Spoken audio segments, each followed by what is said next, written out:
Oleme hea vaimuga meie juures ja õpeta meid ja õnnista meid ja ole ka palun nendega, kes ei ole saanud siia tulla ja kes vaatavad.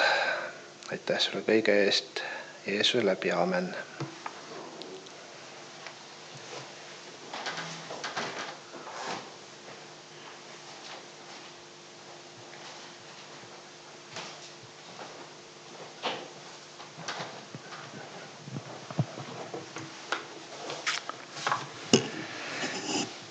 Tere hommikut kõigile siis, kes meid kuulavad ja vaatavad siit väikeselt Põltsamaalt. Tahaks ütelda, et kevad pealinnast, aga vist on Türi kevad pealinn, aga tänane hommik oli tõesti ilus kevadine, päike säras ja kuldnokka oli näha ja juba rändlindusid, kes tulid kevadet tervitama. Sa alustad just sellel lainel, kus mina olen. Tegelikult kevad pealinna saadik on siin olemas minu näol. Seda ühelt poolt ja kui ma nüüd autoga tulin, siis Pilistveres nägin hõbehaigrut ja natuke maad edasi Vitsjärvel lendas sookurg üle, nii et tõepoolest kevad koputab oksale. Ja, neid oli kuulda juba meil ka.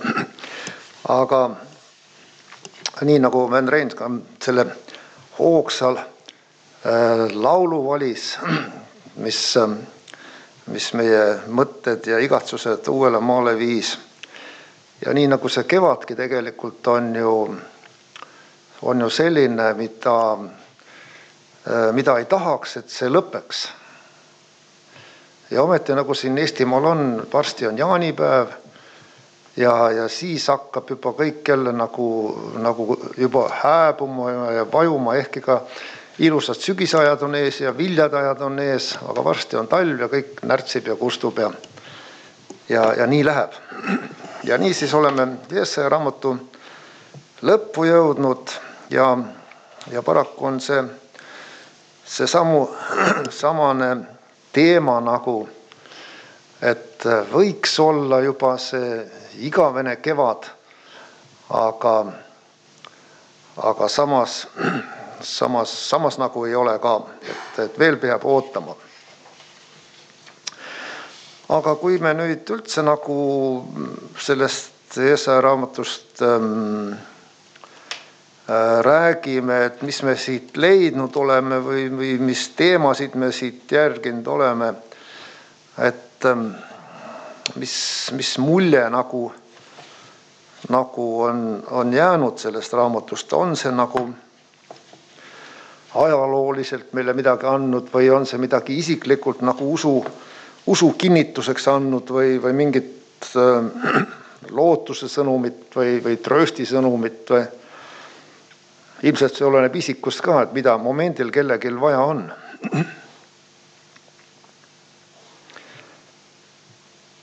Sellepärast, et siin olid mitmed teemad sees mitmete kuningate ajal ja oligi ju see periood tegelikult selline väga segane ja poliitiliselt tormiline aeg, kus nagu rahva armuaeg hakkas lõppema ja kus siis lubati neid välisriike, kes ümbritsesid pagandlikud riigid,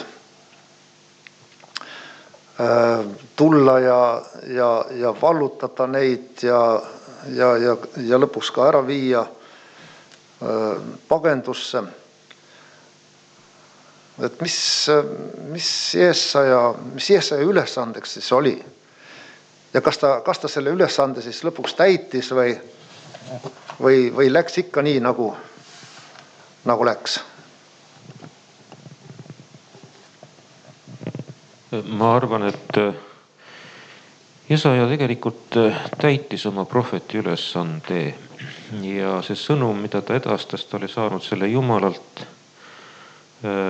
See pidi julgustama Iisraeli rahvast, pidi kutsuma neid üles meeleparandusele ja samal ajal meie jaoks muidugi on Jesaja puhul võib-olla nüüd messiaanlikud prohveti kuulutused kõige olulisemad, sellepärast et Jesaja kirja ju iseloomustatakse kui Vanatestamendi evangeeliumi, nii et me võime öelda, et on küllaltki nii-öelda Messia keskne ehk Kristus keskne. Jesaja kindlasti täitis oma osa, aga nii nagu sa küsisid, et kas läks ikka nagu läks. Jah, kui me seda rahva olukorda vaatame ja lõpuks neid tulemusi ja mis ja kes ja kuidas niimoodi nii, siis me võime ikkagi öelda, et praktiliselt läks kõik nii nagu läks. Sest jah, see on mõnes mõttes küll võib-olla, ma ei tea, kas me saame öelda kummaline, aga kui palju tegelikult, ütleme, aastas sadu Jumal Iisraeliga tegeles pidevalt ja püüdis neid juhtida teatud suunas, nii, ja me näeme, et see rahvas ei lähe selles suunas, kus Jumal tegelikult tahab teda viia ja lõpuks ta kaotab ka oma valituse. Ja mis nüüd Jesajasse endasse veel puutub, nii siis, et kõik läheb nii nagu läheb, siis tegelikult meie õppetükk nagu lõpeb sellega, et Jesaja tegutseb siin kuningas Hiskia ajal. Tegelikult Jesaja näeb veel aega ka pärast kuningas Hiskiat, sellest õppetükk meil enam ei räägi. Ja me teame, et pärast Hiskiat tõuseb troonile Hiskia poeg Manasse. Ja ta ei ole kõige vanem, kui ta troonile tõuseb, aga Jesaja elab sel ajal veel. Küllap on Jesajal midagi ka Manassele tegelikult öelda, sellepärast, et ta on ikkagi üldrahvalik prohvet, teda kõik teavad, tunnevad ja Jumal tahab ikka oma rahvast juhtida nii. Aga ajaloost on teada, et Manasse lõpetab tegelikult Jesaja enda elupäevad. Ja üsna verisel ja üsna valusal moel tegelikult, et ta laseb Jesaja hukata ja see on üsna kohutav vaatepilt tegelikult, mis Jesajast saab. Et selles suhtes ütleme nagu, et kõik läheb nii nagu teistelgi paljudel prohvetitel Iisraelis läinud on. Aga kui ma mõtlen nagu selle peale, et mis nagu Jesajast endast saab nii, siis tegelikult seda mõjuv on minu jaoks, mõjuvad need viimased prohveti kuulutused, kus ta räägib tegelikult sellest lootusest, mida Jumala laps oma südames võib kanda, et ikkagi varem või hiljem Jumala tahe teostub lõplikult. Ja ta annab ikkagi sellise positiivse pildi tulevikust, väga positiivse, millele meie võime toetuda. Ja siis ütleme ka nii, et meil igal ühel ka on oma rada käia, oma rist kanda. Läheb meil, kuidas läheb. Aga meiegi võime tegelikult toetuda täpselt samadele tõotustele, täpselt samale pildile, mida Jesaja kandis ja mida Jesaja siis prohvetliku sõna läbi edastas oma kirja lugejatele ja võib-olla ka suuliselt oma kuulajatele. Ja samas ju muidugi Jesaja, ega tegelikult see ei olnudki ju Jesaja sõnum, vaid see oli Jumala sõnum oma rahvale ja tuli hingeliselt, tahtis ta neid päästa kogu aeg. Ja kõik ka need hädad ja viletsused tegelikult ei olnud sellepärast, et te olete nii pahad ja nüüd ma lihtsalt paha meelest teid karistan, vaid see oli ikkagi nagu ka Uue Testamendi öeldakse, et see on nagu kasvatuseks ja õpetuseks, et võtke ometi aru pähe ja pöörduge ja elage nii nagu inimesed Jumala kartuses elama peavad. Aga tänane osa siis on nagu planeet Maa taassünd ja pole sugugi kerget ja killast see teema, sellepärast et kui me siin pühapäevase osa avame ja siit neid salme loeme Jesaja 65. peatükis 17-25. Äkki loeme selle? Vello, sul on siin, aga sul ei ole?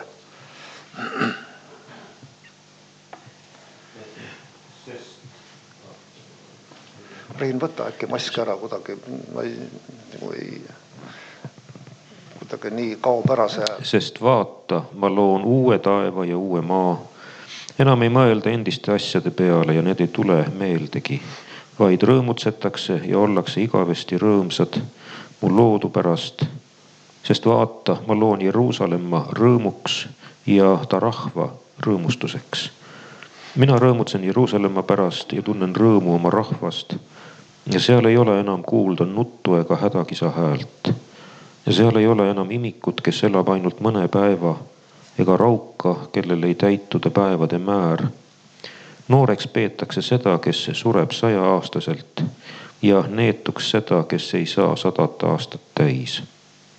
Nad ehitavad kodasid ja elavad neis, istutavad viinamägesid ja söövad nende vilja. Nad ei ehita teistele elamiseks, ei istuta teistele söömiseks, sest mu rahva eluiga on otse kui puu eluiga ja mu valitud kasutavad ise oma kätetööd. Nad ei näe asjata vaeva ega sünnita lapsi hirmu jaoks, sest nad on issanda õnnistatud sugu ja koos nendega on õnnistus nende võrseil. Enne kui nad hüüavad, vastan mina, kui nad alles räägivad, olen mina kuulnud. Hunt ja tall käivad koos karjas, lõvi söö põlgi nagu veis ja maotoiduks on põrm. Ei tehta paha ega kahju kogu mu pühal mäel, ütleb issand. Ja, aitäh. Me oleme just tegelikult kõik seda oma noorusest peale võib-olla lugenud ja minagi olen seda võib-olla sadu kordi lugenud. Ja mõelnud, et kuidas see siis ka niimoodi on, et ma loon nagu uue taeva ja uue maa ja enam ei mõeldagi kõigi nende vanade asjade peale. Ja siis hakatakse rääkima 100-aastasest, kes ikkagi sureb ja siis mingist needusest veel ja et kuidas me sellest siis aru saame? Vello, kuidas sina oled aru saanud? Samamoodi nagu mina, et nagu põlegi aru saanud hästi.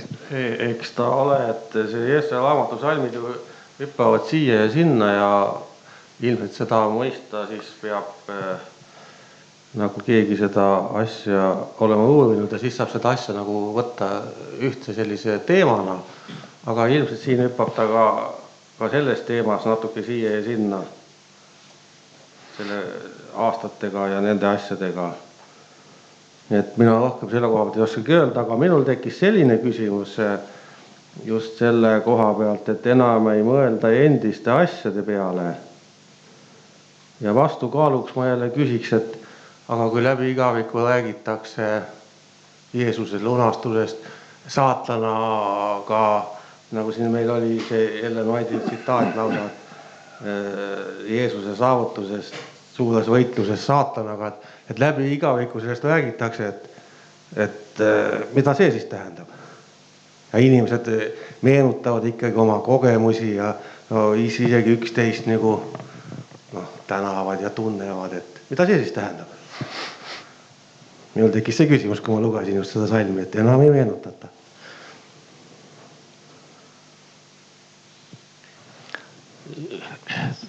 Millal oli viimane sõda, mis ka Eestimaad puudutas? Siin on ju varsti 70 aastat tagasi ju tegelikult rohkem veel. 41, 80 juba varsti saab. 80, kui jõudis teine maailmasõda Eestimaale. Mida me teame sellest? No võib-olla meie ütleme, et me ei ole keegi lahingutes osalenud ja ise sõjas käinud. Aga on üldine teadmine, et olid raskused, olid probleemid, aga tänapäeval ju praktiliselt detailidest ju enam eriti niivõrd kuivõrd. Mulle tundub ka, et kui me räägime igavesest elust uuel maal, siis jäävad üldised teadmised, üldised arusaamad. aga ma tahaks vähemalt uskuda niimoodi, et Jumal siiski on, kui ta meid ju uueks loob üles tõusmises, see on tegelikult uueks loomine, see on loomine sisuliselt. Kui me näiteks hauast läbi läheme, siis ma tahaks uskuda, et Jumal siiski natukene programmeerib meid ümber. Jääb üldine mälestus, aga kui öeldakse, et see on, meid rõõmustatakse ja ollakse rõõmsad, et võib-olla midagi sellelt nii-öelda kõva kettalt jäetakse välja, mis võib-olla praegu meid võiks näiteks nagu meile haiget teha ja valu tuua. Et ehk Jumal siiski säästab üsnaga nendest konkreetsetest mälestustest, mis puudutab meie isiklikku valu ja kannatusi. Aga see, mida Kristus on teinud, sellest räägitakse läbi igaviku. Ja nii, nagu see oleks väga värske. No, jällegi nii päevakajaliselt võttes, nüüd saab ju suure isamaasõja algusest ka 80 aastat ja juba praegu ka ajakirjanduses juba öeldakse, kuidas Venemaal kavatsetakse seda tähistada ja nii. Ja kui ma siis vaatan ja mõtlen kõigele sellele ja nii palju, kui ma siis olen ka nagu Vene poliitikute suust kuulnud mingisuguseid sõnavõtte sellelt niimoodi nii, siis mul on küll siuke tunne nagu sellest suure isamaasõja algusest ei ole möödas mitte 80 aastat, võib-olla kusagil 8 aastat. Võt umbes sellises toonis tegelikult nagu lähenetakse asjale, nagu ei unustata nii. Ja ma arvan seda, et mis puudutab lunastust, mis puudutab Kristuse ohvrit, siis see jääb läbi igaviku ikka sama värskeks kogu aeg. Aga see isiklik valu, näiteks ma mõtlen ka selle peale, et kui minu abikaasa pääseb, ma räägin alati niipidi, minu abikaasa pääseb, aga mina ei pääse. Kas see tähendab siis seda, et kas ta peaks läbi igaviku kogu aeg ka uuel maal nii-öelda pisaraid valama, sellepärast, et tema armastatu jäi taevariigist välja? Ei.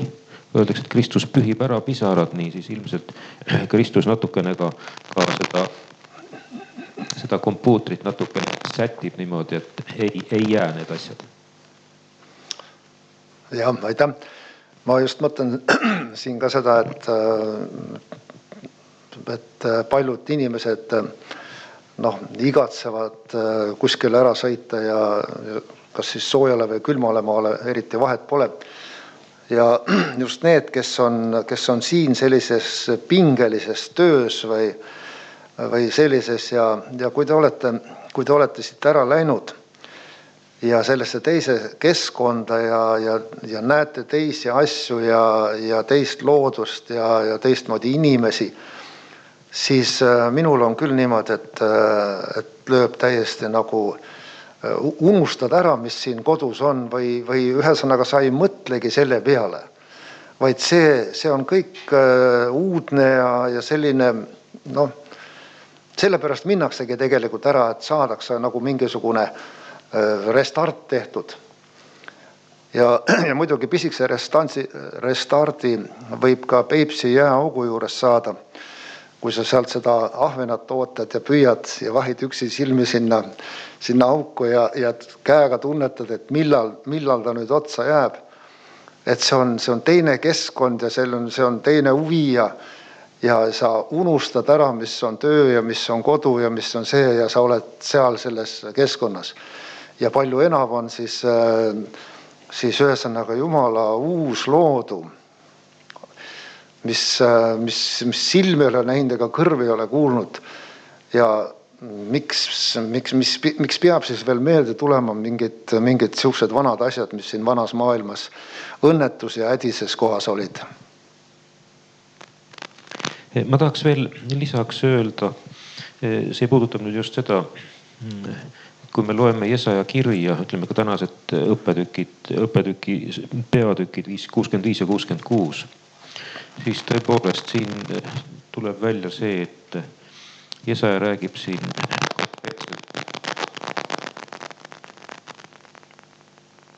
vanast Iisraelist. Iisraeli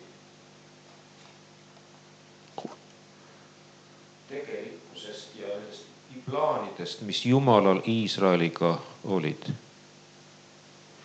Ja samal ajal me näeme, et siin on selliseid elemente, mis ei sobi sellesse aega enam, sellepärast et inimeste maailmas midagi sellist asja ei saa juhtuda, näiteks et hunt ja tall elavad kõrvuti koos ja hunt talle maha ei murra. See on otsene viide tegelikult uuele maale, see on otsene viide Jumala riigile.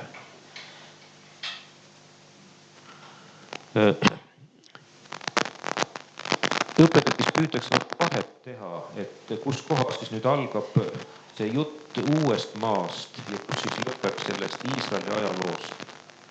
Ja tegelikult me näeme, et siin 66. peatükis kerkib üles tegelikult täpselt sama probleem.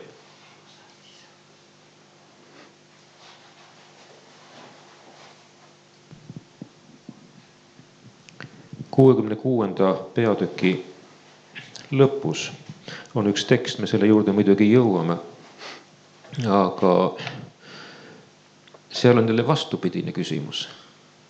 Et seal räägitakse justkui taevariigi kontekstis ja äkki tuuakse sisse see noorkuu asi. Et kuidas nüüd seda mõista taevariigis, no mis noorkuudest, me just nagu ükskord sellest tulevases igaveses Jumala riigis noorkuudest hakkame rääkima nii.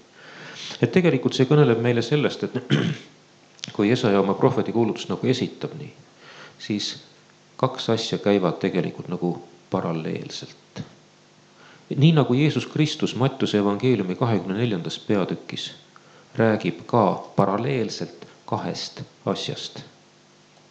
Üks on Jeruusalemm ja Jeruusalemma saatus ja kristlaste põgenemine Jeruusalemmast, Jeruusalemma hävitamise ajal. Ta räägib sisuliselt ju prohveti kuulutust 1. sajandist ja muidugi tema mõttes oli see asi ka veel alles tulevikus, aga alles nii ümmarguselt võetuna 40 aasta pärast. Ja samal ajal räägib ta sündmustest, mida veel meie silmad ei ole otseselt näinud, aga kuhu suunas me praegu aktiivselt liikumas oleme.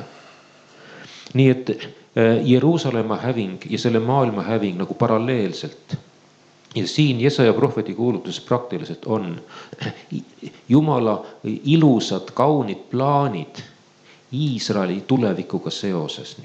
Ja samal ajal paralleelselt ka Jumala plaanid kogu meie planeedi maa tulevikuga. Nii et need omavahel kuidagi natuke nagu põimuvad ja kattuvad. Aga lihtsalt meil nii tulebki võtta, mis iseenesest muidugi jällegi näitab seda, et päris lõpuni 100% on meil kõike raske mõista, mis on siin isegi Jesaja poolt kirja pandud. Jah, ilmselt niimoodi on,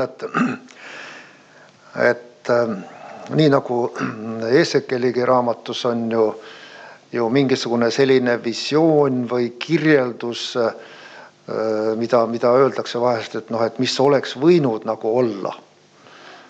Et võib-olla ka siin on mingisugused sellised sugemed, aga selge on see, et Jeesuse tulekuga, mida prohvet Jesaja kindlasti ette nägi, sest ta on nagu Vana Testamendi evangelist, et Jeesuse tulekuga ju tegelikult paljud need sellised head ettekuulutused täitusid või hakkasid arenema või juurdusid juba sinna. Et selles mõttes oli see suur muudatus siis juba.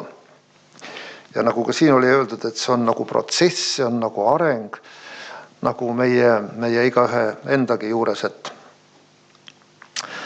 Aga lähme edasi, et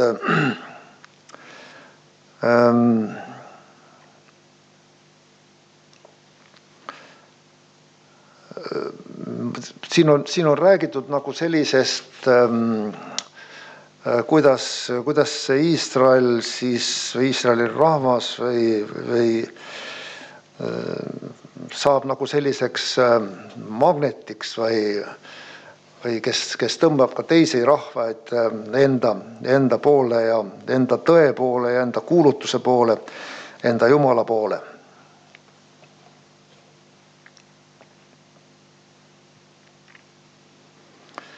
ja sellel siin oli huvitavalt ka öeldud, et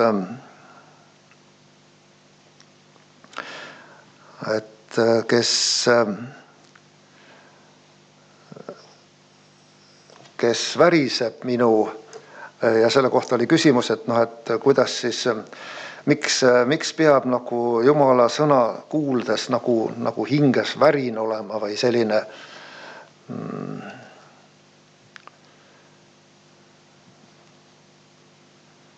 kas meie oleme vahest tundnud, et sellist niivõrd suurt aupakkust, paklikkust, et nagu võtab hinge värisema või kuidas me seda võiksime väljendada? Mida Jumal ootab? Võib-olla oleks hea öelda, et inimene tunneb oma viletsust ja oma puudulikkust ja näeb, et Jumal on suur ja selle eest ta tunneb sellist aukartust ja võib tõesti isegi öelda, et midagi sul sees väriseb. Aga see ei tähenda seda, et nüüd Jumal midagi paha oleks selles, et nüüd inimene ka niimoodi ennast tunneb, et Jumal on ikkagi heatahtlik ja armastav ja tema ka selle, ütleme, tunde läbi ta tahab inimest ikkagi juhtida ka nagu enda mõistmisele ja arusaamisele, et kõik on Jumala kätes. Ja nagu öeldakse, et otsige oma päästet nagu kartuse ja värinaga, et kui me ise tunneme, et tõesti me ei suuda ennast ise kuidagi enda heaks midagi teha ja ennast ise päästa, et Jumal, see on sinu töö ja sina suudad seda teha. Ja seda tõesti südamest anuda ja paluda tema käest. Ma arvan, et siin on tegelikult tegemist teatud sellise kirjandusliku väljendiga, see värin. Mul on raske nagu võtta seda, et siin me peaksime nagu puht füüsiliselt midagi, ütleme niimoodi kogema, kuigi võib-olla individuaalselt võttes, võib-olla individuaalselt tasandil mõnel inimesel tõepoolest ka puht füüsiliselt see asi puudutab nii. Aga pigem see värin tõepoolest, et see on sügav aukartus.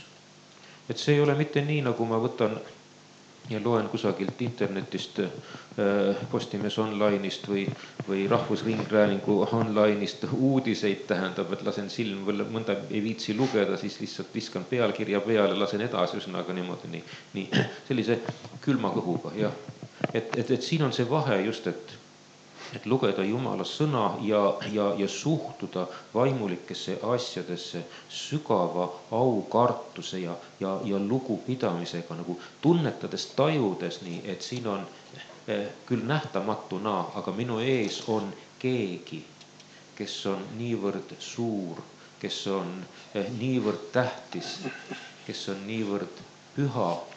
Ja siis üsnaga mõnes mõttes selle juures nagu iseenda sellist nagu väiksust või väärtusetust ei saa öelda, sellepärast, et Jumal armastab üsnaga, me oleme nii väärtuslikud talle. Aga just, et selline alandlikkus südames nii ja samas sügav lugupidamine, mis nagu hingest lähtub. Ja, aga nüüd sellest magnetist veel, et hiljuti lugesin, vist oli patriarhid ja prohvetid, et kuidas Joosep ühesõnaga Egiptusesse läks või viidi või kuidas ta sinna sattus ja et see kõik oli nii kurb, aga lõpuks oli selle öeldud kusagil, et aga Jumalal oli ka sellega plaan peale selle, et ta ühesõnaga siis nagu oma selle rahva alal hoidis ja teda seal lubas paljuneda, vaid et see oli ka missioonitöö ühesõnaga egiptlaste hulgas ja paljud said tunda selle läbi elavat Jumalat ka nende nuhtluste kaudu, mis seal pärast oli, et kõik need Egiptuse jumalad ju varisesid tegelikult põrmu elava Jumala ees. Ja täpselt samamoodi nagu Paabelisse viidi, et ka seal oli Jumalal eesmärk, et levitada seda ainu Jumala tundmist, siis ka Paabelis nende inimeste hulgas, kus need Iisraeli välja viidud siis elasid ja seal ka oli neid, kes siis leidsid elava Jumala. Muidugi Joosepi puhul, kui sa Joosepit meenutasid, no mu mõte läks nagu selle peale, et Joosep ei pingutanud, et olla kellelegi magnetiks. Joosep Egiptuses oli see, kes ta oli. Sügavalt usklik noor mees, kes oli kiindunud oma Jumalasse ja kogu hingest püüdis nagu olla Jumalale meelepärane, Jumalat teenida ja mitte Jumalat oma tegude, oma mõtete, oma sõnadega kurvastada. Ta oli see, kes ta oli ja ta mõjus magnetina, sellepärast et Potifar tegi tast asjade valitseja oma kodus. Kui ta hiljem on nii-öelda valekaebuse tõttu vangistuses, mis temaga seal juhtub? Mis vanglaülem temast teeb? Vanglaülem teeb tast kõikide vangide ülevaataja. ja lõpuks siis, kui tuleb nüüd see, et ta Vaaro ees on niimoodi nii, siis jällegi just nagu Joosepist nagu kiirgas midagi sellist, mis muutis ta selliseks nagu külge tõmbavaks, magnetiseeruvaks. Nii. Ja me näeme, et Joosep toimib igal pool nagu teatud tasandil. Aga just, et ta ei ürita ise olla magnetiks.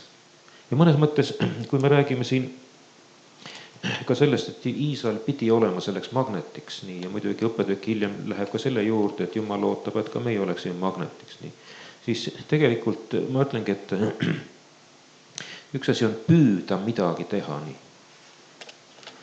Aga teine asi on olla midagi. Ja ma arvan, et see olla on kõige olulisem. Sest kui me oleme Jumala lapsed, kui me oleme tema omad, kui me elame tõesti Jumala lapse vääriliselt, siis kas me seda soovime või ei soovi nii, aga me muutume lihtsalt magnetiks kaasinimeste jaoks. Nii. Neil on meiega meeldiv koos olla, nad otsivad meie lähedust niimoodi ja ütleme siis ka, kui meil on sõnum nende jaoks, siis meil on seda palju kergem lihtsam edasi anda. Jah, kui veel Paabeli vangipõlvest mul siin sinu jutu peale tuli meelde, et samuti nagu Daniel ja tema sõbrad. No tõelised magnetid, vau, milline Jumal neil on, käivad igal pool lõvikoopas ja tuleahjus ja ikka tulevad välja sellisena, nagu nad on, et midagi ei tee, et mõtlevad inimest tõesti paneb see ju uurima, et mis mehed need on ja kus need tuld on ja mis Jumalaga tegemist on, et ma usun kindlasti sellistele väliskomandeeringutele jutusmärkidel, nagu Jumal lassis oma rahvaga sündida, et nendega kaasas mõju ka nendele pagan rahvastele ja sellest oli kindlasti paljudele õnnistuseks.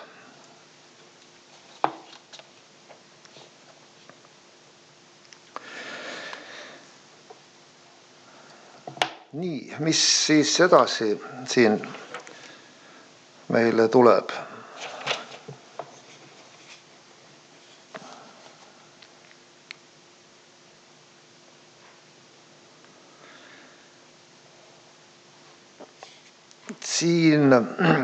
Siin oli nüüd nagu see teema Jesaja 66. peatükki 19. ja 21. salmini, et kui vanasti Jumal valis Aaroni soo ja leviidid ja need, kes siis ainult tegelesid templiteenistuse või alguses telgiteenistusega, olid kindla suguharu järele ja kindla perekonna järeltulijad, siis nüüd siin kuulutatakse ette nagu mingisugust muutus selles hierarhias või kuidas öelda, et millal see toimus ja mismoodi see siis nagu välja nägi ja miks see siis nagu niimoodi läks?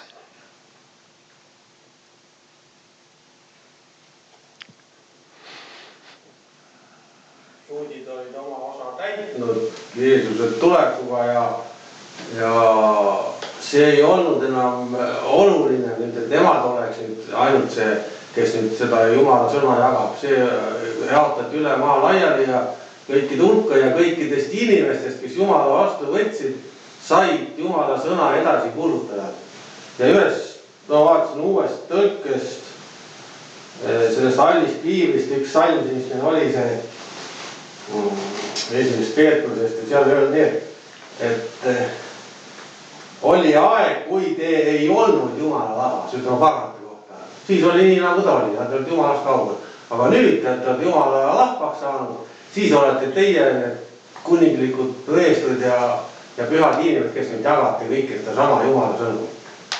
Ja, et toimus väga suur muutus nagu, et enne oli Jumalal nagu selline valitud rahvas, aga kuna nende ülesanne jäi nagu suuresti täitmata, siis Jumal tahab päästa ju kõiki.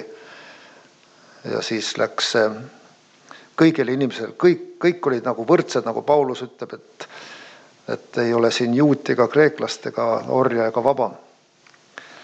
Vaid kõik on Jumala ees võrdsed ja Jumal igatseb päästa kõiki. Rein, tahtsid midagi veel öelda? Minu arvates see 66. peatüki lõpp on jällegi üks selline tekst, mis on analoogiline näiteks Jesaja 53. peatükile. Jesaja 53. peatükk räägib meile kannatavast Messiast. Juudid ei suutnud seda aktsepteerida, nad lükkasid selle eemaleni. Siin räägitakse, et leviitpreestreid võetakse teistest rahvastest ja juudid on koos teiste rahvastega.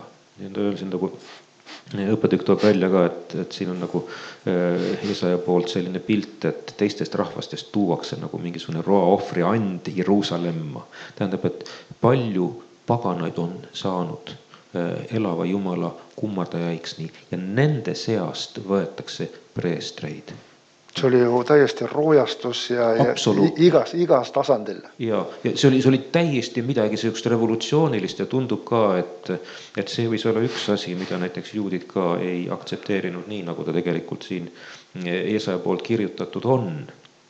Aga siit nähtub see, et Jumala plaan on kaotada igasugused eelarvamuslikud vaheseinad, eelarvamuslikud tõkked ja on üks kari ja on üks karjane.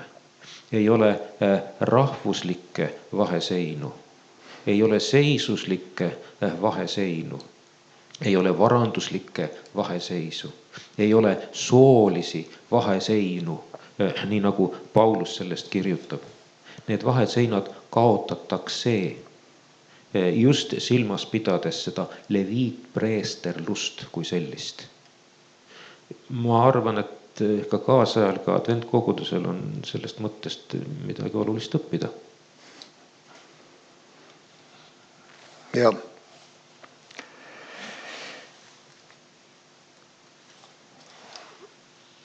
Nii on meil veel siin teemasid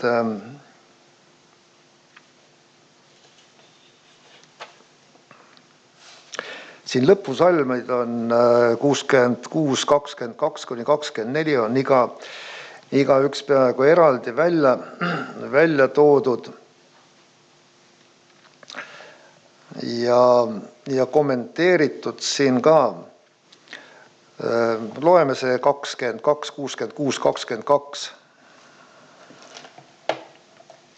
Ja sest otse kui uus taevas ja uus maa, mis ma teen, püsivad minu palge ees, ütleb Issand. Nõnda püsib ka teie sugu ja teie nimi. Ma loen vist peatüki lõpuni praktiliselt. Ja noorkuust noorkuusse ning hingamispäevast hingamispäeva tuleb kogu inimsugu mu ette kummardama, ütleb Issand. Kui nad välja lähevad, siis nad näevad nende meeste laipu, kes astusid üles mu vastu, sest nende uss ei sure ja nende tuli ei kustu ja nad on jälkuseks kogu inimsoole. Jah, see lõpeb nagu sellise sellise, nagu tahaks loota, et nagu lõpeks nagu ilus, aga nagu see algus juba on, aga siis tuleb selline asi. Aga siin on ka selle kohta nagu selline põhjendus nagu öeldud, et ega enne ei saagi uut luua, kui nagu siin Eesti ajal, et plats tuleb puhtaks teha, öeldi. Aga siin veel nagu hingamispäevadest ja noorkuupäevadest millegi pärast on nagu siin neid noorkuupäevasid nagu uuritud ja sisse toodud. Mina nagu oma arust ei näeks nagu siin mingit sugust erilist vajadust siia sügavamale tungida ja ega sellest tungimisest siin vist suurt välja ka ei tule, et ega ei saagi hästi aru, aga võib-olla on teil mingit mõtet nende kohta. Ja see, mida sa ütlesid, et ega siit midagi nagu hästi välja ei tule, ma olen sellega täiesti nõus, nii sellepärast, et kui ilmutusraamatus räägitakse meile uuest maast, kui seal öeldakse, et enam ööd ei ole, mis asi see on? Ja. Antakse mõista umbes niimoodi, et päikest ei ole vaja, Jumal ise valgustab meid, mis asi see on?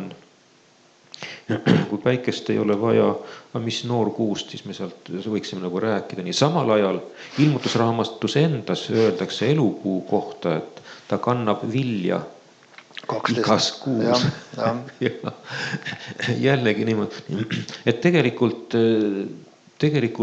kui me neid otsi püüame kõik kokku panna, nii, siis me jõuame ikkagi sellele tulemusele, et ega see pilt jääb meile ikkagi ähmaseks. Mis asi seal on? Kas on ajaarvestus või ei ole ajaarvestus? Sest praegu, ütleme, siin meie planeedil Maa reguleerib kõik ju tegelikult päike. Siis ütleme, kuidas see siin Maa pöörleb ümber oma telle ja tiirleb ümber päikese, kuidas siin aastaajad tekivad ja mis ja kes ja kuidas niimoodi nii.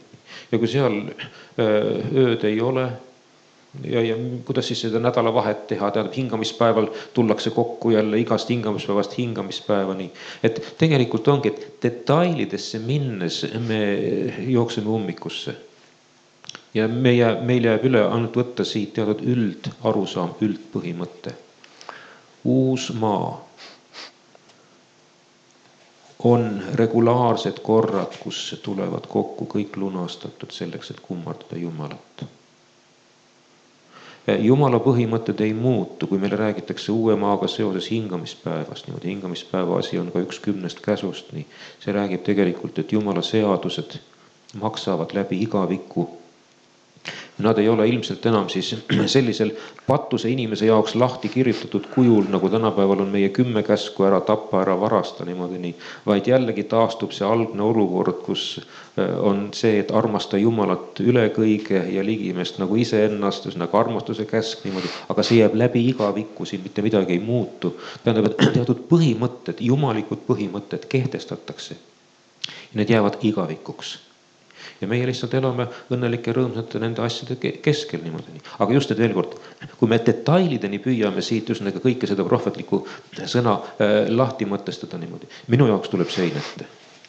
Jah, aga ega kui me teame, et meil on armastav Jumal ja kes teeb parimat meie jaoks, kes teeb kõik uueks ja kõik taastab selle, nagu see kunagi oli ja veel rohkem, siis milleks ongi väga vaja mul teada, kuidas see asi seal täpselt nii või naa on.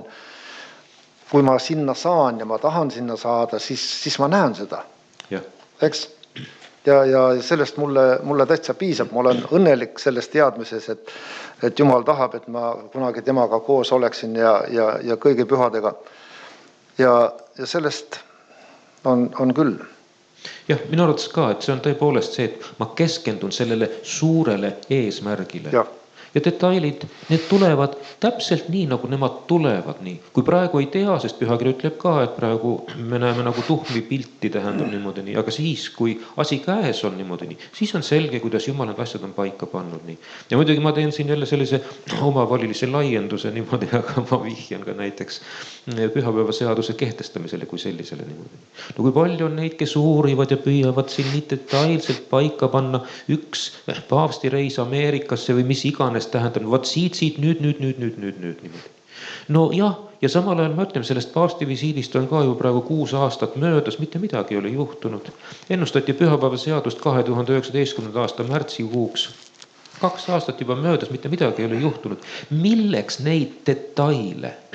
Milleks me peame kogu aeg nagu olema niimoodi, et näed, et seal ühesõnaga, et metsas on 100 hunti või kuidas see on, üks Eesti rahva lugu niimoodi nii.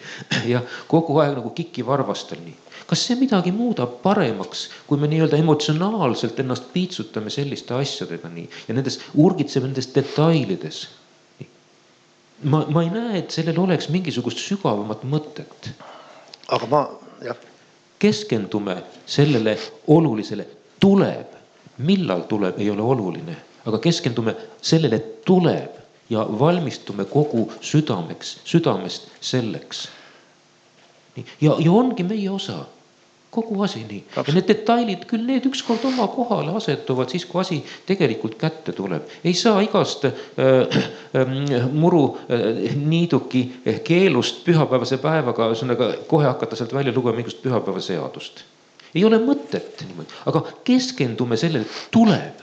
Ja kui ma tean, et tuleb nii, siis ma haaran sellest kinni ja ma teen omalt poolt kõik selleks, et minu süda võiks olla puhas ja minu elu võiks olla kooskõlas issandaga ja tema tahtega. Aga ma siiski ühes väikseks detailis veel urgitseks. Et kuidas ikka hingamispäeva me kohtume? Äkki on hoopis pühapäevast pühapäeva kohtume? Kui uuel maal on, see on niisugune pahatahtlik urgitsemine, aga kuidas siis, kas siis jälle nagu pöördub tagasi see Jumala tahtmisse või praegast on nagu inimene ja kirik on teinud selle hingamispäeva muutnud pühapäevaks, aga uuel maal jälle hingamispäev. Et no, siis teeme nüüd jälle siis Jumala tahtmist. Algkeeles räägitakse tõepoolest siin šabatist. Ja šabat ei ole nädala 1. päev, et see on nädala 7. päev. Ja tegelikult jällegi, kui me nii-öelda üldistatult asjale läheneme, siis see uus maa, see on tegelikult see kaotatud paradiis, mille me jälle tagasi saame. Ja kui me saame tagasi selle kaotatud paradiisi, siis saame tagasi ka tegelikult selle elukeskkonna ja kogu selle täiuse, täpselt nii nagu Jumala alguses loomisel oli tegelikult asjad loonud. Kindlasti muidugi on asju, mis on teistmoodi, sest vähemalt nii nagu ma aru saan, ega uuel maal vist tõepoolest enam lapsi ei sünni ja ühesõnaga me elame kõik nagu Jumala inglid seal. Et midagi on ilmselt nagu teistmoodi nii, aga teatud asjad, teatud põhimõtted, need ikkagi jäävad ja kui siin rõhutatakse ikkagi seda šabati päeva niimoodi, siis on ilmselge viide tegelikult just loomisest alguse saanud sellele tsüklile. Nii süstemaatiliselt me käime koos, et kummardada Jumalat ja mitte inimeste määratud ajal, vaid Jumala poolt määratud ajal ja selleks ajaks on šabat. See on kurb natuke, et inimesed vahepeal siin on vigurdanud oma vale päevaga aastatuhandeid ja... No tänase päevani tegelikult vigurdavad nii. Ma olen mõelnud nii ja teisiti niimoodi ja ma ei tea, ütleme nii, leebelt asjale lähenedes ma tahaksin ka nendele inimestele läheneda selle põhimõtte järgi, mis on piiblis sõnastatud nii, et Jumal on mitmeid rumaluse aegu sallinud. Et kui leebelt lähenedes ütleme ka, et inimesed on omast peast midagi välja mõelnud, aga Jumala silmis on see rumalus. Aga Jumal on halastaja ja kannatlik. Kuigi jah, me teame, ilmutuse raamatu põhjal me teame muidugi nii, et see rumalus, sellest tehakse ükskord muidugi päris selline kõva katsekivi. Ja selle ümber ühesõnaga tõuseb palju teravat võitlust. Muidugi siis näitab Jumal ka nendel rumalatele tegelikult lõpus kõik koha kätte. Midagi parata ei ole nii. Aga ütleme, et praeguses kontekstis nii, tulevik on tulevik niimoodi, aga praeguses kontekstis ma tahaksin vähemalt niimoodi leebelt suhtuda, et Jumal äkki siiski kannatab nendega ja sallib nende rumaluse aega. Jah, ja need, kes on oma võib-olla teadmatusest ja siiras südamest nagu seda, siis need üllatuvad, et näed, et pidasime ka oma arust hingamispäeva õigel päeval, aga tegelik päev oli hoopis nii, nagu see alguses paradiisis oli ja nii, nagu Jumal tees raamatus siin uue maa kirjeldusega lõpetab, et jälle on hingamispäev oma paigas ja ja uuel maal tulevad kõik teda kummardama just sellel päeval. Aga kas see on veel kellelgi mingit mõtet jäänud? Selline see Jesaja raamat oli ja nii nagu Jumal on trööstinud oma rahvast ka sellistel segastel ja rasketel aegadel ja ega kui nii ausalt öeldes praegust maailma vaadata, siis ega siin midagi kergemat ei ole, kui Jesaja päevil oli. Jah, võib-olla meid ei ähvardada, ehkki ka viimane nädal tuli mingi ähvardus, et isegi suur vend võib siiapoole vaadata. Keegi Ameerika analüütik, kelle oli nagu mingi põhjenduse leidnud ja midagi siit tahta endale, aga kõik need pandeemiad ja kõik see majandus ja kõik on nii õhkõrn, et piisab Suessi kanalis ühe 400-meetrise laeva põiki ette minekust ja juba naftahinnad kerkivad ja juba 100 000 konteinerit ei jõua Hiina kaubaga siia Põltsamaa marketisse ja kus iganes, kõik seisab. See on uskumatu, kui habras on see maailm ja samas kui usklik on uskuda, et on üks Jumal, kes kontrollib kõiki ka neid Suessi kanaleid ja kui meie tema käest kinni hoiame, siis me oleme kindlas ankrus ja läheme julgusega edasi. Jumal õnnistagu meid. Amen.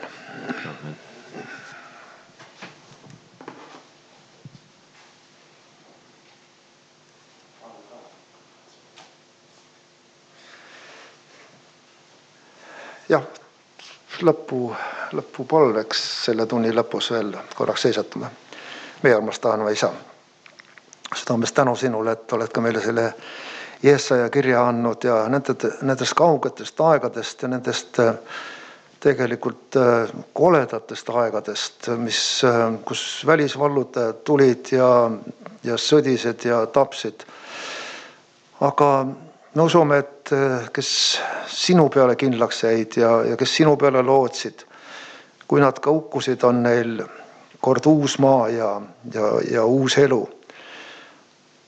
Nii aita ka meil, ka need raskused ja kõik, mis meil ees ootab ka siin väiksel Eestimaal maailmas.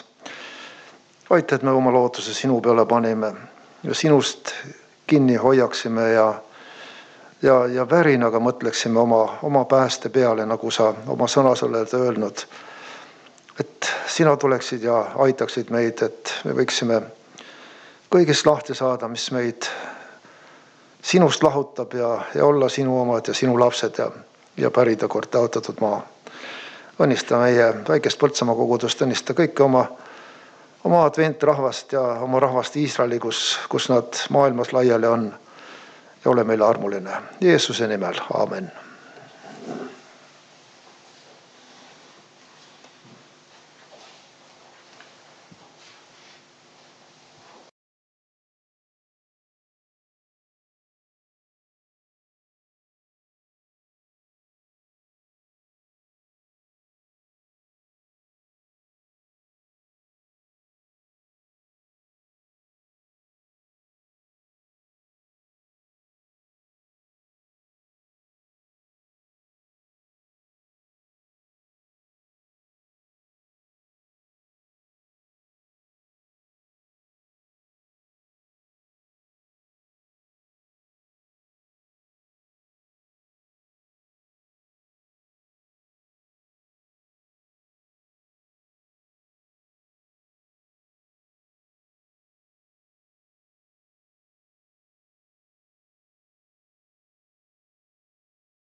Oleme Taavisale tänulikud, et võime jätkata. Tahame kuulda veel Jumala sõna. Aga esmalt mõned teated. Sel nädalal oli ülemaailmne noortepalve nädal, et kes neid loenguid on lugenud, need on võinud juba nendega tutvuda ja osa saada ka nendest mõtetest, mis seal on olnud, ja neid saab siis alla laadida adventi eest materjalide kaustast. Mina olen ühte lugenud ja väga sisukas oli, ma peaks ütlema nii. Ja tänast liidu veebijumala teenistust saab vaadata siis nagu ikka adventi eest või siis YouTube'ist. Ja täna kõneleb siis Andres Ploompuu. Nädala pärast järgmisel reedel algab 14-osaline online-seeria prohveti kuulutused lihtsalt ja selgelt. Loenguid eestikeelsete subtiitritega toimuvad igal reede ja laupäeva õhtul kell 19 veebilehel kogudus.net. Nii et sealt saab neid kuulata, vaadata. Nii, ja ka järgmisel reedel siis lisandub advent.ee audiokausta Reinu jutlus Varisel ja Tölnel.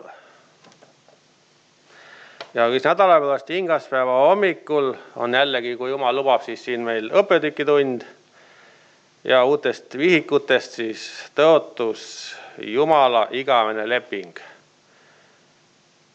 Ja kell 11 järgneb siis liidu veebijumala teenistus. Aga täna alustame ka ühise lauluga jällegi ja lauluks võtame 380. See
paluda ka sõnale õnnistust.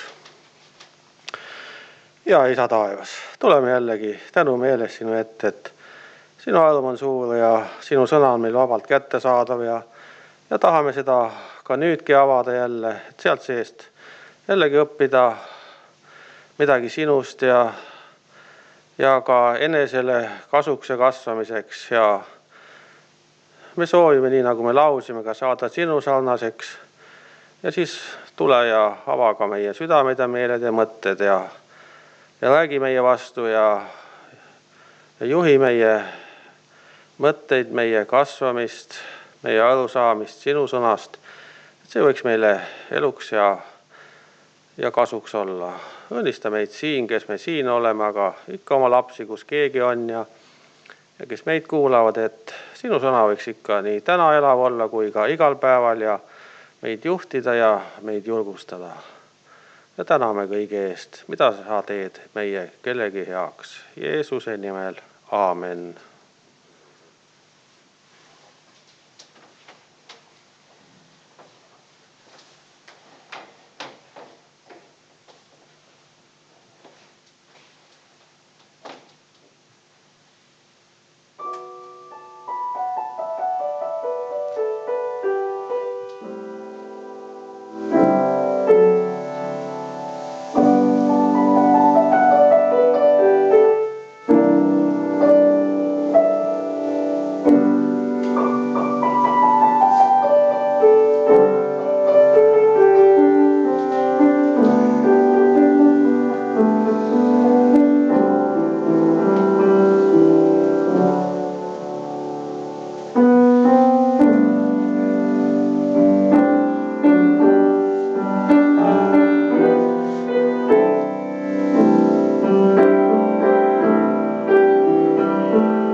Täna jätkame siis jälle meie põhitõdede õppimist ja tänase osa pealkirjaks on Jumala käsk.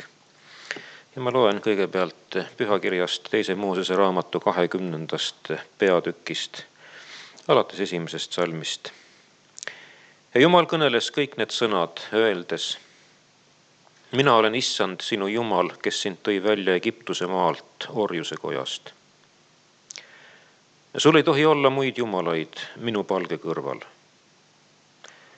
Sa ei tohi enesele teha kuju ega mingisugust pilti sellest, mis on ülal taevas, ega sellest, mis on all maa peal, ega sellest, mis on maa all vees.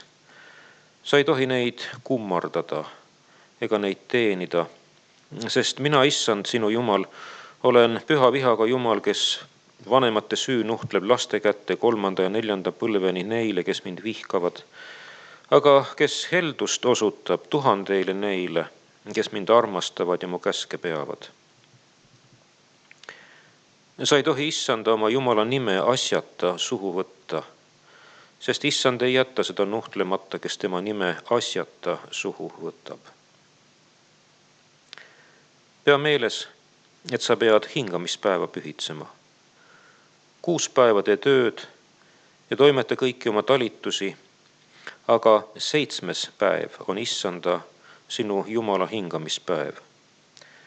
Ja siis sa ei tohi toimetada ühtegi talitust, ei sa ise, ega su poeg ja tütar, ega su sulane ja teenija, ega su veoloom ega võõras, kes su väravais on. Sest 6 päevaga tegi Issand taeva ja maa, mere ja kõik, mis neis on, ja ta hingas 7. päeval. Ja seepärast Issand õnnistas hingamispäeva ja pühitses selle.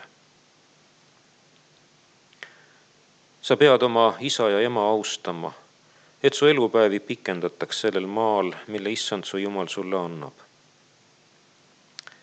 Sa ei tohi tappa. Sa ei tohi abielu rikkuda. Sa ei tohi varastada. Sa ei tohi tunnistada oma ligimese vastu vale tunnistajana. Sa ei tohi himustada oma ligimese koda. Sa ei tohi himustada oma ligimese naist, sulast ega teenijat, härga ega eeslit ega midagi, mis su ligimese päralt on. 10 käsku 2. Moosese raamatu 20. peatükist. Ja nüüd tsitaat meie koguduse käsiraamatust teemalt siis Jumala käsk. Jumala käsu suured põhimõtted on ilmutatud 10. käsus ning nende näitlikuks kehastuseks on Kristuse elu. Need väljendavad Jumala armastust, tahet ja eesmärke inimeste käitumise ja suhete osas ning on kohustuslikud kõigile inimestele kõikidel aegadel. Need eeskirjad on aluseks lepingule Jumala ja tema rahva vahel ning mõõdupuuks Jumala kohtus. Püha vaimu tegevuse läbi osutavad nad patule ning äratavad inimeses vajaduse päästja järele. Päästmine on täies ulatuses armust ja mitte tegudest, kuid selle viljaks on kuulekus Jumala käskudele. See kuulekus arendab kristlikku iseloomu ning loob heaolutunde. See on tõendiks meie armastusest Issanda vastu ja sellest, et me hoolime oma kaasinimestest. Usu sõnakuulelikkus osutab Kristuse väele muuta elu ning seepärast lisab jõudu kristlikule tunnistusele. Tsitaadi lõpp. Me teame, et maailmas ei ole olemas riiki, kus ei oleks oma põhiseadust. Meie kultuuriruumis oleme meie kõik suured demokraatia austajad. Kuid isegi kõige karmimas türannias, ilma igasuguste demokraatlike vabadusteta, saab ühiskond siiski toimida ainult teatud seaduste olemasolul. Anarhism võib ju nii mõnelegi väliselt meeldida, kuid me teame, et varem või hiljem lõpeb anarhia alati suure pauguga.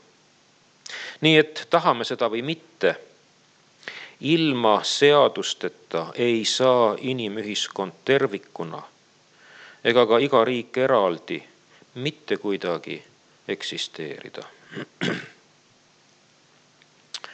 2000 aastat tagasi Jeesus ja ka tema eelkäija Ristja Johannes rääkisid palju taevariigist ehk Jumala riigist. Johannes kutsus oma kaasaegseid meelt parandama, et Jumala riik saaks tulla. Jeesus rõhutas samuti Jumala riigi vajalikkust ja pidas kord pika jutluse, mäejutluse, mille kohta hilisemad piibli uurijad on öelnud, et see jutlus on tegelikult Jumala riigi ehk siis Jumala armuriigi põhiseadus. Ja selles jutluses õpetas Jeesus, kuidas üks tõeline taevariigi kodanik peaks mõtlema, rääkima ja tegutsema. Jeesus õpetas, millised põhimõtted kehtivad selles riigis. Ja kui nüüd süveneda mäejutlusse, siis me avastame, et suuresti baseerub see Uue Testamendi kõige kuulsam Kristuse jutlus Vana Testamendi seadusandlusel. Ja viimase all tuleb meil siis mõista siin põhiliselt 10 käsku. Mäejutluses Kristus tsiteeris korduvalt seda käsku. Eelkõige just aga inimsuhete valdkonda, mida see seadus samuti käsitleb. Sa ei tohi tappa, sa ei tohi abielu rikkuda, sa ei tohi valet vanduda. Jeesus tsiteeris ka seda üldistavat põhimõtet, mis võtab kokku kogu 10 käsu ja mille tõttu me nimetame seda seadust ka armastuse käsuks. Armasta oma ligimest. Teisalt, kui keegi variseride poolt saadetud seaduse tundja tuli Jeesuselt küsima, milline käsk on seaduses suur, siis vastas Jeesus sõnadega, mida me loeme Mattiuse evangeeliumi 22. peatükist ja 37. salmist edasi. Jeesus vastas talle, armasta Issandat oma Jumalat kogu oma südamega ja kogu oma hingega ja kogu oma mõistusega. See ongi suurim ja esimene käsk. Teine on selle sarnane, armasta oma ligimest nagu iseennast. Ja siis Jeesus teeb üldistuse, neis 2 käsus on koos kogu seadus ja prohvetid. Me teame, et 10 käsku reguleerib suhteid. Kõigepealt vertikaalsel tasandil. Suhted siis inimese ja Jumala vahel. Salmid 1-4, tähendab käsud 1-4. Ja 10 käsku reguleerib suhteid ka horisontaalsel tasandil ja siis inimese ja inimese vahel. Käsud 5-10. Me nägime, et see oli päris detailselt lahti kirjutatud ja mäejutluses avardab Jeesus käsu sisulist mõistmist sügavuti. Mitte üksnes teod ja sõnad, vaid käsk ehk seadus jõuab ka inimese sisemaailma tasandile välja. See hõlmab ka meie mõtteid, meie tundeid ja isegi meie motiive, millest me lähtume. Aga Jeesus viib kõik selle lõpuks armastuse tasemele. Miks? Me teame, et ei ole inimese elus teist nii suurt inspiratsiooni allikat ja motivaatorit, kui seda on armastus. Me oleme kindlasti kuulnud näiteid elust enesest,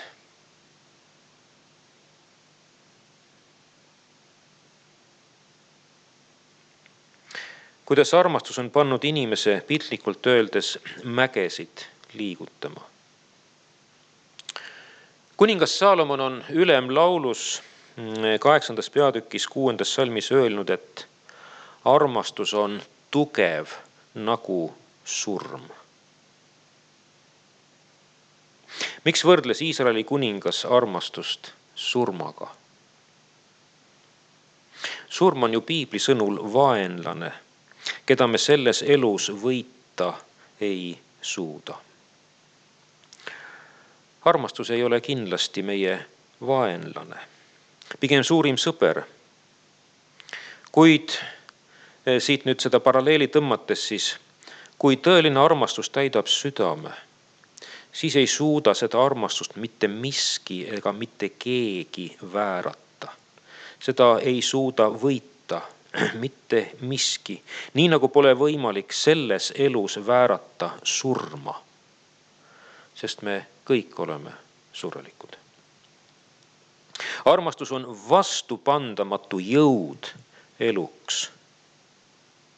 Ja käsu roll on lõpuks õpetada meid armastama kogu südamest, kõigest hingest ja oma meelest oma Jumalat. Ning samuti õpetab käsk meid armastama oma kaasinimest. Ka neid, kes tegelikult ei ole armastusväärsed või keda meil on millegipärast raske pidada armastusväärseks. Käsk õpetab meid ka neile inimestele mitte haiget tegema, vaid näitama empaatiat ja kaastunnet, südame headust ja lugupidamist, et neid tagasi õiguse teele aidata. Meie sissejuhatavas tekstis koguduse käsiraamatust me lugesime, et 10 käsu näitlikuks kehastuseks on meie Issanda Jeesus Kristuse maapealne elu 2000 aastat tagasi. Niisiis tema elu inimesena inimeste keskel. Kui me vaatleme enda ümber kaasinimesi, siis me avastame, et me ei leia mitte ühtegi täiuslikku inimest. Loomulikult võib olla palju häid ja toredaid rännukaaslasi meie teeliseks olemise ajal, kuid on siiski ainult üks täiuslik eeskuju ja selleks on meie päästja, meie Issand Jeesus Kristus. Tema üksi pole komistanud mitte kordagi. Ja pühakiri seab meile just teda eeskujuks, kelle jälgedes me peaksime selles elus kõndima.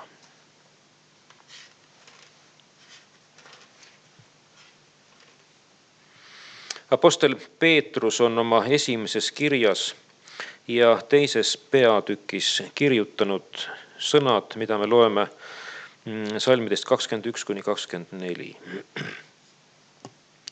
Selleks te olete kutsutud, sest ka Kristus kannatas teie eest, jättes teile eeskuju, et te käiksite tema jälgedes.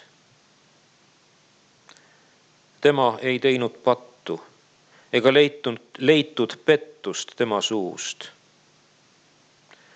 Ta ei sõimanud vastu, kui teda sõimati. Ta kannatas ega ähvardanud, vaid jättis kõik selle hoolde, kes mõistab kohut õiglaselt. Ta kandis ise meie patud oma ihus üles ristipuule, et meie, olles surnud pattudele, elaksime õigusele. Tema vermete varal te olete saanud terveks. Jättes teile eeskuju, et teie käiksite tema jälgedes. Jeesus oli otse kui 10 käsu kehastus inimlikul kujul. Just see on põhjus, miks pühakiri kinnitab meile, et me peaksime pidevalt meie Issanda kuju oma silme ees hoidma. Me peaksime alaliselt temale vaatama, sest selline silmside muudab meid, pannes meid isegi alateadlikult teda matkima. Nii nagu väikesed lapsed matkivad täiskasvanuid. Vahel me ütleme mõne lapse kohta, et ta on nagu oma ema või isa suust kukkunud. Nii suur on sarnasus. Sageli pole see üksnes väline, füüsiline sarnasus. Sarnane võib olla ka kõnemaneer, käitumine ja muu selline. Inimene peegeldab oma vanemaid, peegeldab oma kodu.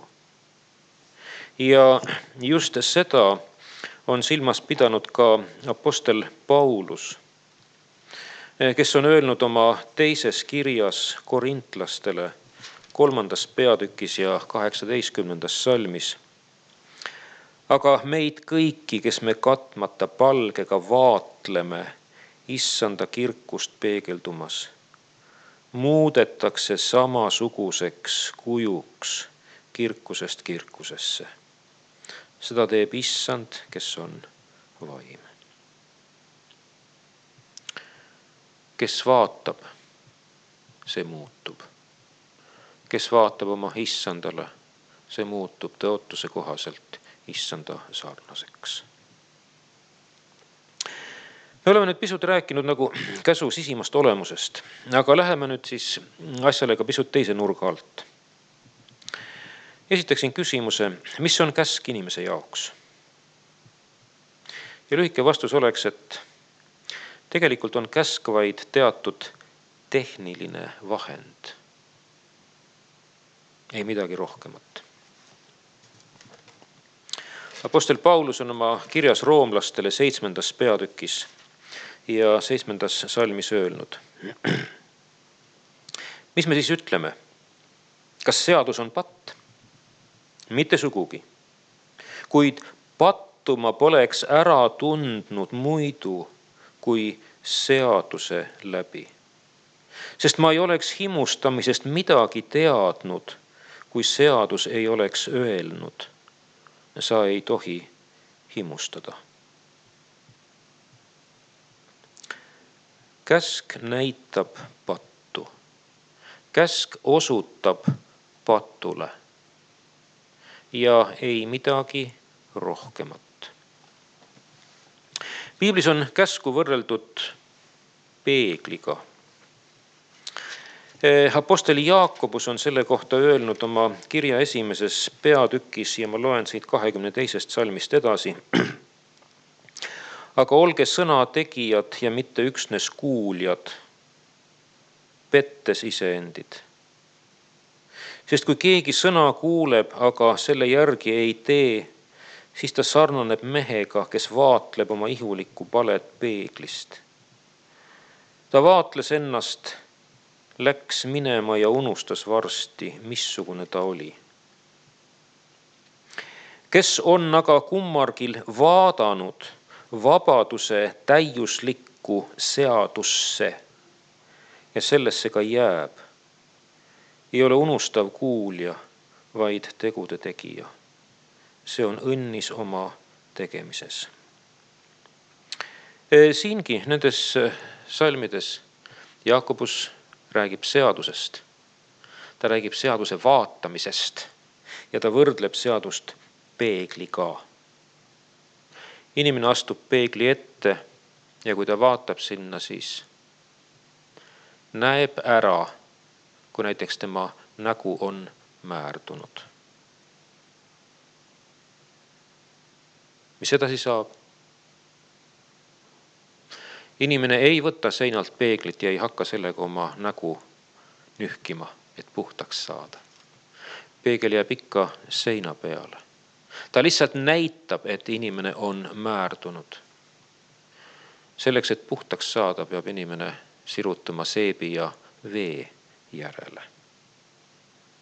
Nii et käsk näitab pattu ja sellega käsu roll inimese elus piirdub. Aga võib-olla kaudselt ka mitte, sest on veel üks väga oluline tekst Jumala seaduse kohta, Jumala käsu kohta. Taas apostel Pauluse sulest. Oma kirjas galaatlastele 3. peatükis on Paulus käsu või seaduse kohta öelnud sõnad salmis 24. Nõnda siis on seadus olnud meie kasvatajaks Kristuse poole, et me saaksime õigeks usust.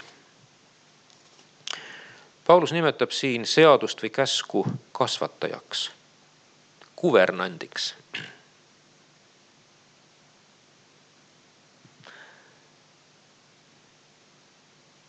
Käsk ei ole lapsevanem. Käsk on kasvataja. Ja kasvataja, mida kasvataja teeb?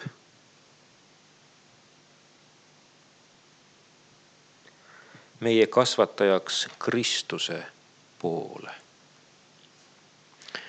Kui käsk on näidanud meile meie pattu, meie süda on määrdunud, siis rohkem käsk meid aidata ei saa. Paulus ütleb aga, et käsk tahab tegelikult justkui juhtida kasvatajana meid Kristuse juurde. Kasvataja meid aidata ei saa, aga Kristus on ainus, kes saab meid aidata. Kristus saab meid puhtaks pesta.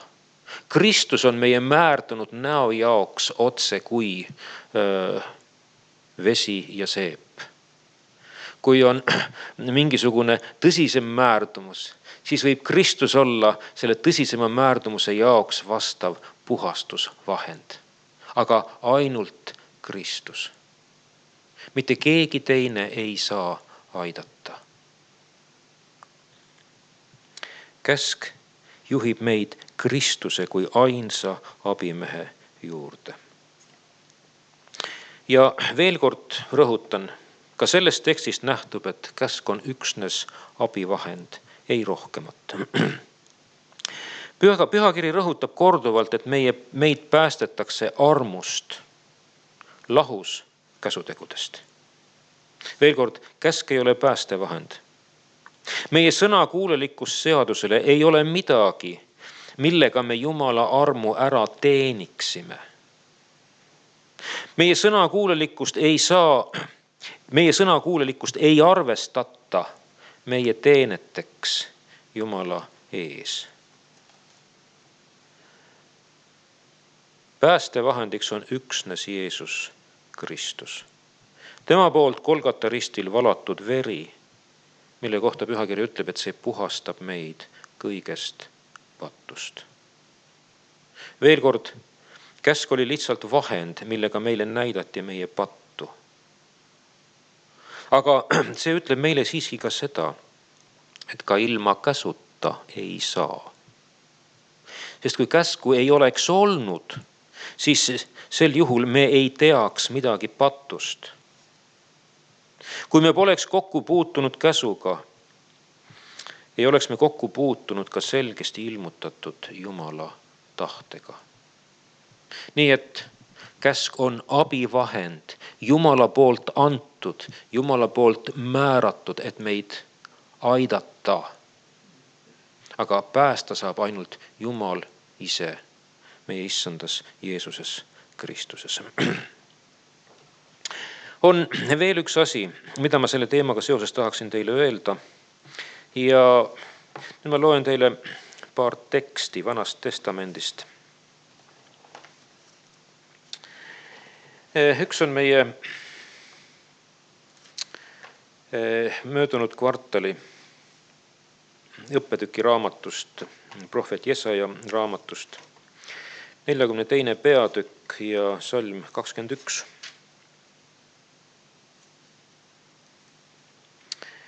Jesaja 42:21. Issandale meeldis oma õigluse pärast teha seadus suureks ja võimsaks. Ja teine tekst, meile tuntud Taaveti 119. psalm. See on piibli kõige pikem peatükk, aga see on sisuliselt pühendatud Taaveti poolt millele? Jah, sõna või seaduse ülistamisele. Ja siit 119. psalmist siis 2 salmi, kõigepealt 97. salm. Mida Taavet siin ütleb? Kuidas ma armastan sinu seadust. Iga päev mõlgutan ma mõttesse seda.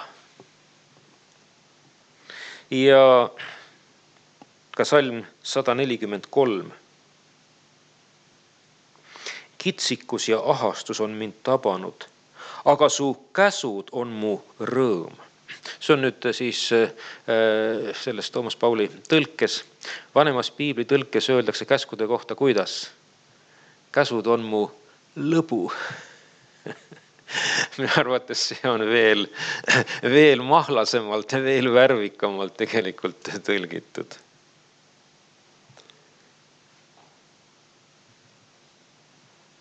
Mis tegi seaduse suureks? Mis pani Taavetit ütlema, et käsk on tema jaoks rõõm või lõbu koguniste? Vanas testamendis on käsk ja arm lahutamatult koos. Ja just see, et käsk on koos armuga, just see tegi seaduse suureks. Ja selle mudeliks oli pühamu. Me teame, et Vana Testamendi pühamu keskmeks oli kõige püham paik. Keset seda ruudu või kuubi kujulist ruumi asus seaduse laegas. Ja me teame, et laekas asusid käsulauad. 2 käsulauda, kivist käsulauda, millele Jumal ise oma sõrmega oli kirjutanud 10 käsku. Seda kõike endale ette kujutades tekib kiusatus öelda, et pühamu keskseks esemeks olid seaduse lauad. Paraku nägi asi välja teisiti. Nägi välja teisiti. Kus olid seaduse või käsulauad? Laeka sees. Neid ei olnud näha. Seaduse laegast kattis aga kaas, millel oli 2 kullast kuju, 2 keerubit ning algselt, mis oli 2 keerubi vahel, Jumala ligioleku tunnus, mida nimetati Shekinaks. Shekina. Ja seda kaant nimetati armu aujärjeks. Seadust ei olnud näha. Näha oli aga armu järg. Need mõlemad olid siin koos, kuid üks oli varjatud. Üks oli kaetud teisega. Hea kuulaja, see on Jumalast antud mudel, rääkimaks meile, patustele inimestele, seadusest ja armust, käsust ja armust. Pühama mudel õpetab meile, et arm katab seaduse ja just seetõttu tõuseb arm esile. Rohkem kui seadus ise. Arm ei muuda seadust olematuks. Käsulauad on olemas. Seadus või käsk on olemas ja kehtib.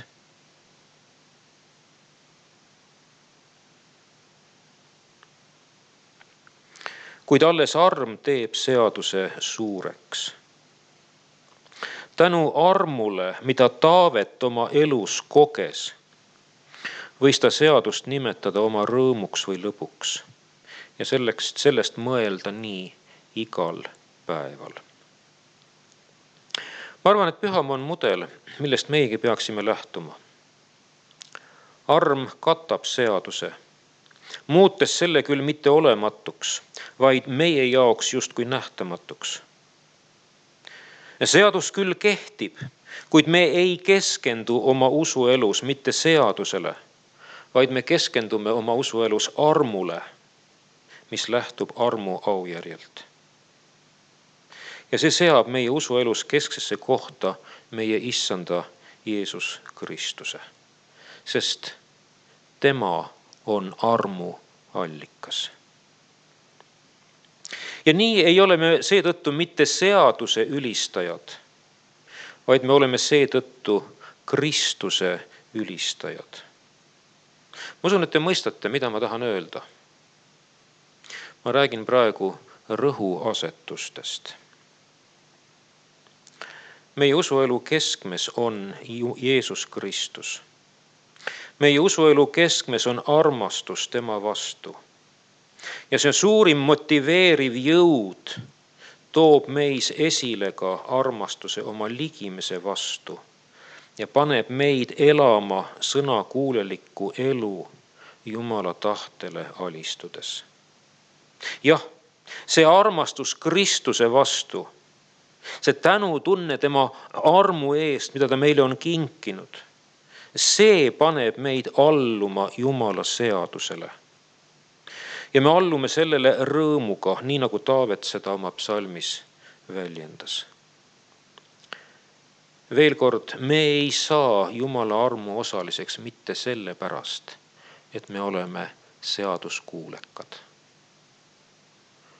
Õige järjekord, mida me mitte kunagi oma elus ei tohi unustada. Niipea, kui me selle õige järjekorra unustame, muutume me legalistideks ja me mitte ei liigu Kristusele lähemale, tema iseloomule, tema armastusele lähemale, vaid me hakkame sellest vastupidi eemalduma. Siit siis meie viimane tõdemus. Meie sõnakuulelikkus Jumalale, ütleme ka siis Jumala käsule, ei ole midagi, millega me pääste ära teeniksime, vaid me oleme esmalt päästetud. Ja see päästmine väljendub meie tänus Jumalale, meie sõnakuulelikkuse kaudu Jumala seadusele. Ja nii lihtne see ongi. Ja kui me lõpuks korraks veel tagasi tuleme konkreetselt selle 10 käsu juurde, mis on meile kirjutatud 2. Moosese 20. peatükis, siis ma jälle langen kiusatuses küsida, kust algas esimene käsk. Te olete mitu korda seda küsimust kuulnud. Kas on meelde jäänud? Ma ei väsi seda rõhutamast, ma ei väsi seda küsimast.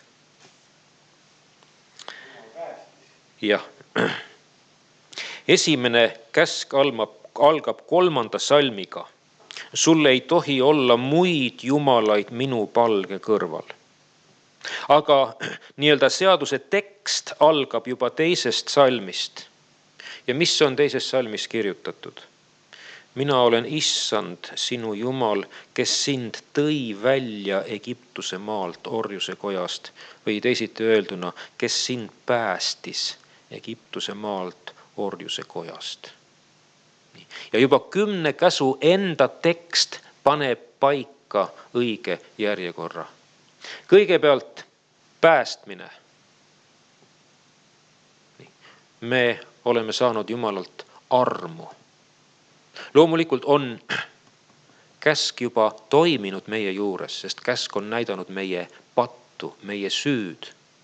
Meie süda on püha vaimu mõjutusel hakanud vaevama. Me oleme mõistnud, et me oleme kaduvad. Me oleme süüalused Jumala ees. Ja püha vaim on tõmmanud meid Kristuse juurde. Kahetsevana. Andestust paluvana. Ja kui me oleme selle tee läbi käinud, siis me oleme saanud armu osaliseks. Meile on andestatud. Ja nüüd ma jätkan armastuses Kristuse vastu. Ja nii nagu Johannes evangeeliumis Kristuse sõnad on, kes mind armastab, mida ta teeb? Ta peab minu käsusõnad. Nii lihtne ongi see järjekord. Aga see on nii oluline, eriti adventusklikele. Kuna meie südames elab armastus Jumala vastu, siis me ei ole mitte sunnitud temale kuuletuma, vaid me tahame seda teha. me tahame talle kuuletuda kogu südamest. Ja viimane tekst meie täna hommikuses teema arenduses, see on Galaatia kirja 2. peatükist, salmid 16 ja 20.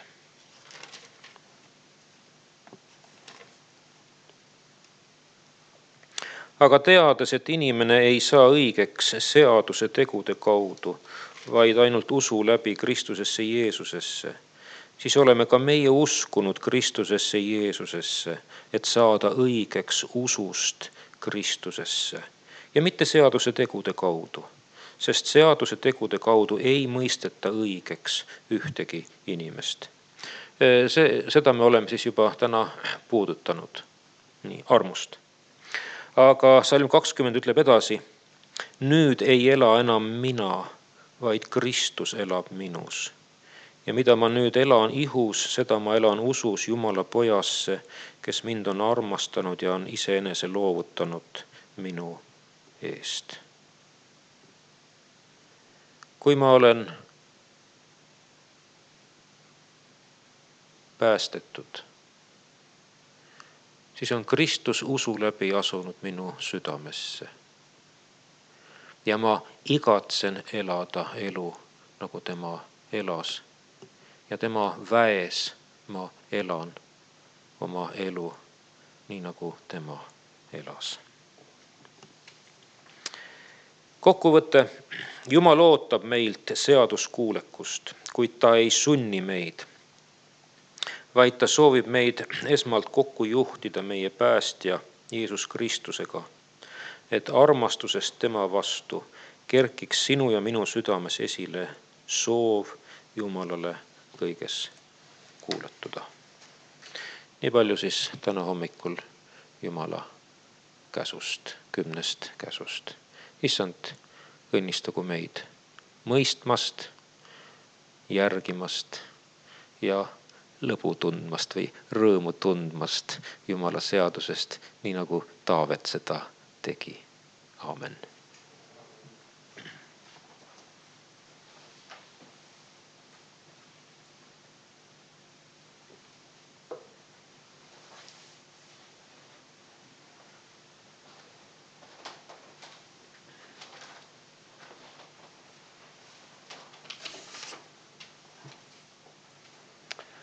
Aitäh sõna eest.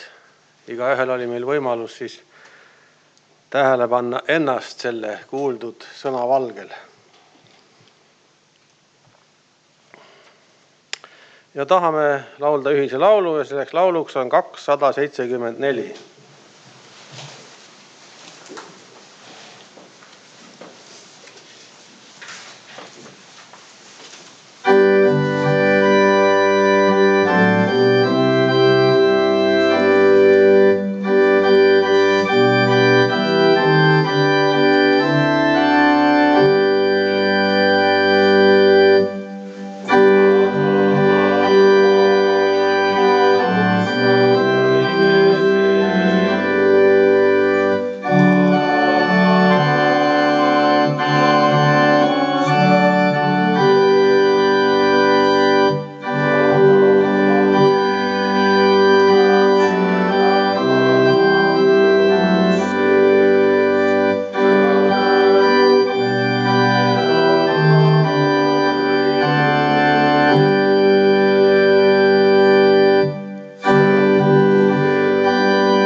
kallis taevane Isa, me täname sind selle rahupäeva hommiku eest, mida sa oled meile kinkinud. Täname ilusa kevade eest, mis üha jõudsamate sammudega meile läheneb ja me võime sellest rõõmu tunda. Täname sind sinu sõna eest, mida me koos oleme siin võinud õppida nii õppetükitunnis, aga ka nüüd jutluse osas. Täname sind, et sina valgustad meid oma vaimu läbi ja sinu sõnast me leiame tarkust. Mõista sind kui igavest Jumalat, meie loojat, meie lunastajat. Sind, meie taevast Isa, kes sa meid nii oled armastanud, et sa oma poja oled meie päästmiseks ohverdanud. Ja me täname taevane Isa, et sinu sõna kaudu võime me mõista ka, mida sina ootad meiltki meie elus. Issand, aita meil süveneda alati sinu sõnasse. Aita meil leida sealt seda armu, mida me vajame. Aita olla avatud sellele armule. Aita, et sinu vaim saaks meid juhtida alati sinu juurde alandliku meelega, kahetseva südamega. Aita meil osa saada sellest armust, mida sa jagad meile oma poja Jeesus Kristuse läbi. Ja kui sa oled meid vastu võtnud, kui sa oled meid puhtaks teinud, kui sa oled rüütanud meid meie Issanda Jeesus Kristuse õiguse valgesse rüüsse, siis aita meil igal päeval kõndida ustavalt sinuga käsikäes. Issand, aita meil kuuletuda sinu tahtele, nagu seda sa oled väljendanud oma sõnas, oma seaduses. Ja aita rõõmsalt ja rõõmuga kõndida seda teed.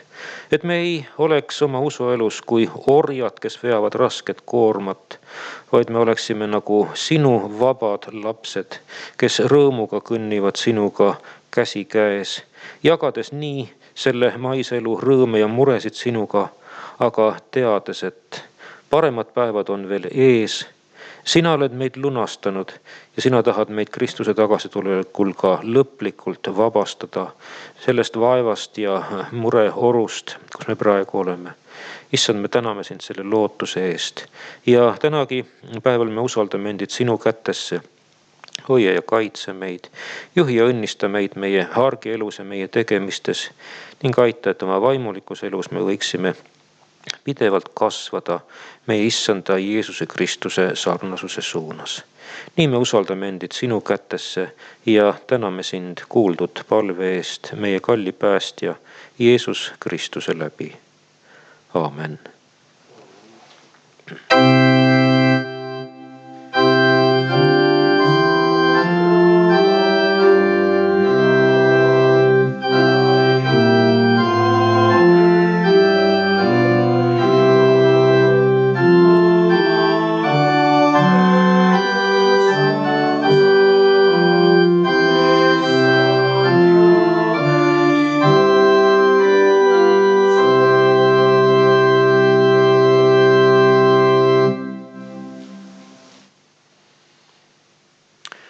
Olgu meie Issanda Jeesuse Kristuse arm ja rahu tänasel päeval ja tema inglid meid saatmas igal päeval, mis meie ees on. Ilusat rahupäeva jätku kõigile. Aamen.